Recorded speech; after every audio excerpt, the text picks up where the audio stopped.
முருங்கை இலையை வந்துட்டு நல்லா வாஷ் பண்ணிவிட்டு ஒரு மிக்ஸி ஜாரில் எடுத்துக்கோங்க. ஒரு கைப்பிடி அளவுக்கு முருங்கை இலை போதுமானதாக இருக்கும்.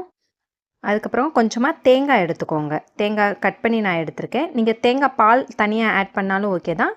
நான் இப்போது முருங்கை இலையை அரைக்கும் போது அதோடு சேர்த்து தேங்காய் அரைக்க போகிறேன். அடுத்து வெந்தயம் எல்லாத்துக்குமே தெரிஞ்ச ஒன்று. ஹேரை வந்து ரொம்ப சாஃப்டன் பண்ணும், ஹேர் க்ரோத்துக்கும் நல்லா ஹெல்ப் பண்ணும். அதனால் வெந்தயத்தை முதல் நாள் நைட்டே ஊற வச்சு எடுத்துக்கோங்க. அது மூணையும் நல்லா ஃபைன் பேஸ்ட்டாக அரைச்சிக்கோங்க. நல்லா ஃபில்டர் பண்ணிக்கோங்க. ஃபில்டர் பண்ணிங்கன்னா இன்னும் நல்ல ஸ்மூத் கன்சிஸ்டன்சியில் ஹேர் இருக்கவங்க 1 ஸ்பூன் மட்டும் யூஸ் பண்ணிக்கோங்க.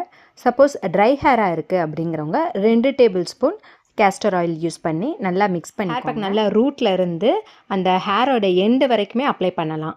அப்ளை பண்ணிவிட்டு ஒரு 20 to 30 மினிட்ஸ் வரைக்கும் அப்படியே இருக்கட்டும்.